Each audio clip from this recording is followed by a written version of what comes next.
County Judge candidate Tracy Lee. Tracy, do you have any, we've talked a little bit about your work experience, but what sort of qualifications, what experiences have you had that you think makes you a strong candidate, uniquely qualified to be a county judge?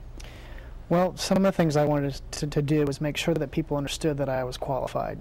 And it's certainly one thing to have practiced for several years, but I wanted something on paper so that people could understand that there have been different people that have evaluated my credentials. I'm board certified by the National Board of Trial Advocacy and Criminal Trial. I'm also an examination writer for them, so now I help write the test for board examination, or board certification rather. That's a thing where you have to have tried so many cases, done so many expert cross-examinations, and different types of things so people can evaluate the type of experience you have. Then you take a pretty massive test. I also went back to school and I got my LLM. That's a fancy word for a degree beyond law school. I got that in trial advocacy. It's a specialized program to teach lawyers and potentially judges the ins and outs of every single possible thing that can happen in a courtroom, all the different things of evidence, things that you would have to know to be a judge. So I went and got my degree beyond law school. I'm also a certified arbitrator for the Better Business Bureau. So I actually hear cases similar to a judge. It's not the same thing because arbitrators is not necessarily a binding thing where a judge, when they rule, it's over. But I hear cases as an arbitrator for the Better Business Bureau where people come in, they present their case, and I make a ruling on that. I'm also a Florida Supreme Court county mediator. I wanted to get certified in county court, this type of cases you'd be hearing, and obviously as a county court judge, so that you can hear the type of civil cases that come in front of a judge to understand what's important to people, what sort of evidence you're going to hear. So I did all those things just to make sure that people were able to look at objective qualifications and know that I've actually done the type of things that they want their judge to do. There's a division among lawyers, I would say probably 50-50 of lawyers. Some lawyers believe that judges should be appointed, and others think the elective process is a good way to find our judges. Do you think that county judges, for example, should be elected, or should they be appointed by the governor? I think you're going to get a qualified judge regardless. There's no way, now that I'm learning the political process, to do this without being qualified. Clearly, if I got in front of you and I was running, people were asking questions and examining my record, they would know if I was not qualified. Your reputation has to have gone into the community. People have to ask about you, and quite frankly, there's no hiding behind the fact if you're able and you're suitable for this position or not. It's a little bit different than an appointed position where you go and present that thing to local attorneys who then send your name to the governor.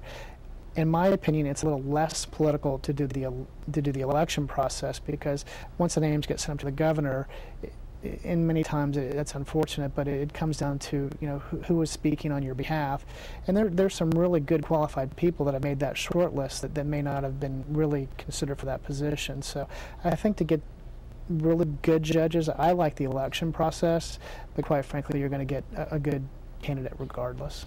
Yeah, people, they argue that the appointive process takes politics out of it, but a politician would be appointing the judges, and that politician receives campaign contributions and everything else.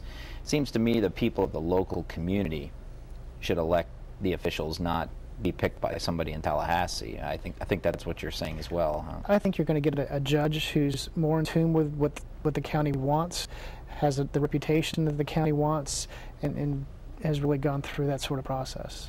What about the fact that judicial races are nonpartisan? In other words, people don't run as a Republican or Democrat. They just run, it's a nonpartisan race.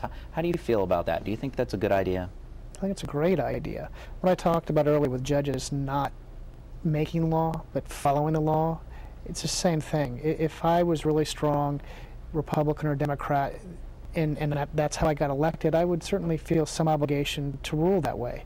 My obligation is to follow the law. I'm not above it. I certainly don't get to make it.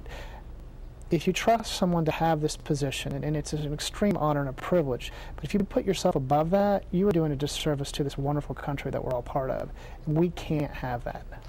Now, you've never run for political office. You're staring in the face a whole year of being out on the campaign trail, jumping up in front of groups you've never been in front of before. What do you think about the prospect of being running for office and being on the campaign trail? Tell you what, it's not what I thought it was going to be like. I've actually been to some functions and met some people. It's really nice to see how many people come out and are really interested in what you're trying to do and talk to you.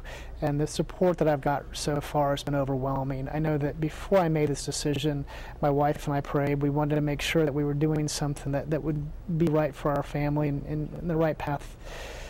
And quite honestly, the way things have been opening up, the connections I've made, the people that are already helping in my campaign, it's really phenomenal. So I'm excited about it. I've met some really, really neat people, and I'm glad to be part of it. All right. Well, Tracy, good luck to you. Thanks for coming on the show. Thanks, Ron. Thanks for having me. Okay, that's it for Clout 941. We'll see you next week with County Commissioner Shannon Staub.